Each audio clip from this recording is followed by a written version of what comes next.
Ef við byrjum kannski, þú ert að skipta svolítið starfsvettvangi í einhverja mánuði allavega. Já, allavega í 6 mánuði og ég að fara frá Hafnarfjarðarkirkju og samt orðinn héraðsprestur í Kjalarnesprófastsdæmi með þessar venjulegu svona skyldur að leysa af aðra presta og þegar þeir fara í frí, en síðan sérstaklega til þess að vera með námskeiðahald á vegum prófastsdæmisins og kannski svona bara út af ástandinu í samfélaginu. Já, og eitt af þessum námskeiðum það snýst lífshaminginu og þú ætlar að láta fólki til lykilinn að henni.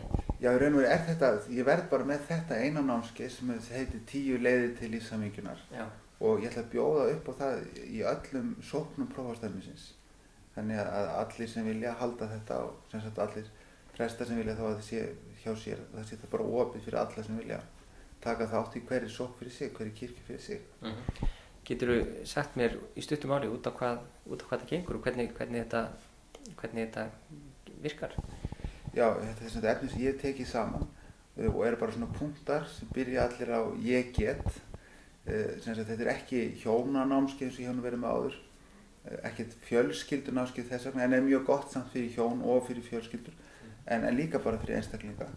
Og þetta er svona spurning um svona 10 atriði í lífinu sem að þú getur sjálfur tekið á til þess að bara bæta þína líðan og bæta þín samskipti við aðra í kringu þig og láta þig líða betur.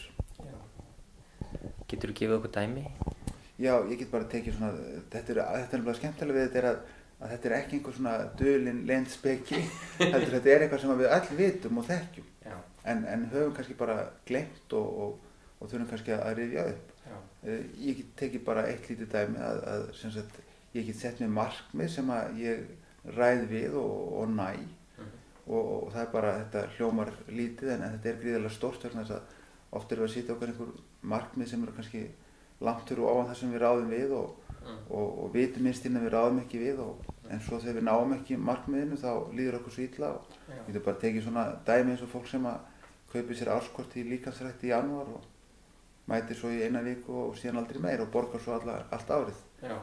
Og það er í svo mörgu bæði fjárhagslega, heilsusamlega, bara ég er yfirlega öllu sem tengist lífinu. Fléttarðu svo inn í þetta biblíu eða svona trúarsannindum eða hvernig? Já, þetta er fyrstulega þessi 10 punktar sem að taka áreiðanlega, við getum sett all lífið, það er líkaminn og það er sálinn og það er andinn og fjárhagurinn og samskiptin og börnin og allt mögulegt sem að koma inn í þessi 10 punkta. Og síðan er sem tekið á hverjum punkt fyrir sig og fjalla alltaf það bara sem hvernig þetta birtist eiginlega í lífinu og síðast í 3. lagi þá hvernig við getum elt okkur á þessu svið og þá bæði sem bara við sjálf og hvaða aðferðum við getum beitt og svo hvað trúin hefur þetta að segja. Nú einn punktur til dæmis er sem að ég geti ræktað andlegu hlið mína meira en ég hef gert og það merkilega nefnilega að við gefum okkur svo oft ekki nógu mikið tíma til að rækta andlegu hliðina og það er að gera það á svo margan hátt. Ég hef náttúrulega gert bara tilraun með fermingabörn með því að hafa hljóð, láta þau sitja í algjörlega í hljóð í 1 mínútu og oft kemur í ljós að þetta er 1 stund dagsins sem þau hafa upplifað hljóð og kannski vikunar, það er alltaf hávaði, það er alltaf útvarp, það er iPodin, það eru krakkar að öskra, kennarar að skamma, foreldrar, alltaf læti og þau eru kannski bara alveg í sjokki við að heyra þögnina. Andlega hliðin, það er náttúrulega hinn trúarlega, það er hlusta á tónlist, það er biðja bænir, það er að fara í leikhús, horfa á góða bíómynd, lesa góða bók, hvenær gefa okkur tíma, raunverulega tíma fyrir þetta. Og ég fer svona dálítið í gegnum það með fólki og þetta er ekkert voðalega auðvelt kannski vegna þess að þetta er líka svona að þú ert að horfa í spegil og horfast í augu við sjálfan þig. En þetta er væntanlega mjög hagnýtt námskeið? Já, þetta er mjög hagnýtt og allir fá í hendur bækling sem ég hef tekið saman. Það sem er sem bæði þessi punktar, svona smá vangavelta, bænir og svo líka bara auðar blaðsíður þar sem að þú getur skrifað inn sem sagt hvernig snertir þetta þitt líf, er þetta eitthvað sem ég þarf að taka á, er ég sáttur við sjálf mig hvað þennan punkt varðar og ef ég þarf að taka á, hvað get ég þá gert til þess að taka á þessu og styrkja mig á þessu sviði.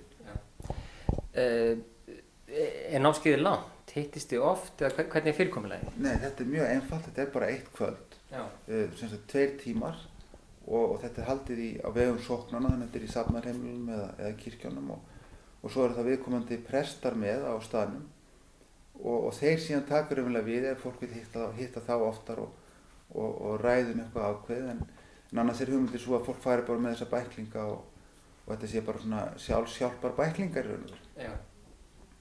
Og hvar ætlar að byrja? Já, ég er að byrja því núna sem sagt, ég er nú bara nýkominn, ég er bara búinn að vera í viku. Að ég er að senda núna öllum prestum sem sagt bréf og upplýsingar og byrja bara á því að skrá niður staðinni sem sagt og raða þessu upp og svo vonandi byrjum við bara fyrir mánaðamótin. Frábært, takk fyrir, gangi ykkur vel. Takk.